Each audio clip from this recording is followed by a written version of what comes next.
Hello everyone, কেমন আছো তোমরা সবাই? নতুন ব্লগে তোমাদের সবাইকে স্বাগত। তো আজকে ক্লাস ছিল, সেই কারণেই আর কি তাড়াতাড়ি রেডি হয়ে সকালে বেরিয়ে পড়েছিলাম ক্লাসে জয়েন করব বলে। ও যাওয়ার সময় আমাকে একটু ছেড়ে দেবে, তো সেই কারণে দুজনে একসঙ্গে একটুখানি পথ একসাথে যাওয়া। আর এই যে দেখো, একদম লম্বা লাইন পড়ে গেছে, জ্যামে সবাই আটকে দাঁড়িয়ে আছে। আর সেই কারণে আমরা অনেক ঘুরে ঘুরে আমাদের যেতে হলো। আর এই যে পুকুরটা দেখছো, এখানে আমার বিয়ের দিনকে আমি স্নান করতে এসেছিলাম। মানে স্নান করিনি, কিন্তু যে পুকুরে যে রিচুয়ালসগুলো থাকে সেইগুলো করেছিলাম। আর এই যে দেখো, এখান থেকে আমি টোটো পেয়ে গেছি, তাই ও আমাকে এখান থেকে ছেড়ে ও চলে যাচ্ছে এবার ওর অফিসের দিকে। আর এই যে বিশাল জ্যামে আমি টোটোতে একদম আটকে বসে আছি, তখন ভীষণ জ্যাম হয়েছিল। তারপরে আস্তে আস্তে যা হোক করে টোটোটা একটু পৌঁছাতে আবার নেমে আর একটা টোটো করতে হয়েছিল। আর এই যে বেডিং হাউসটা দেখছো, এখান থেকে মনে আছে আমরা আমাদের পর্দাটা কিনেছিলাম, তাই ভাবলাম তোমাদেরকে এটা দেখাই। তো এখান থেকে টোটোতে উঠে দেখো, টোটোতে বসে আছি, যতক্ষণ না টোটো ভর্তি হবে টোটোগুলো ছাড়ে না।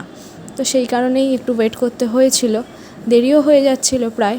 এই যে দেখো, আস্তে আস্তে আমি চলে এসেছি আমার ডেস্টিনেশানে। এসে তখনও ম্যাম আসেনি বলে একটু ভেতরে ওয়েট করছিলাম। তখন প্রায় 1-2 জনের মতো সবাই আমরা এসে গেছি, কিন্তু তখন আমরা সবাই মন দিয়ে ক্লাস করছি। আর ম্যাম এত ভালো যে অনেক শক্ত জিনিসকে কত সহজভাবে বুঝিয়ে দিতে পারেন। আর বাইরে ক্লাস শেষ হতে বেরিয়েই দেখি একদম ঝমঝম করে বৃষ্টি পড়ছে। ভেবেছিলাম সবাই মিলে ফেরার পথে একটু ভিডিও করব, কিন্তু সেটা আর হলো কই। এত বৃষ্টি পড়ছে যে কারণে ছাতা ব্যাগ নিয়ে আর ভিডিও করার মতো পজিশানে আমি ছিলাম না। তো এই যে 3বার টোটো পাল্টাতে, টোটোতে নামা ওঠা করতে করতেই, ছাতা খোলা বন্ধ করতে করতেই এত ভিজে গেছিলাম, যে কারণে আর সেভাবে ভিডিওটা করে উঠতে পারলাম না।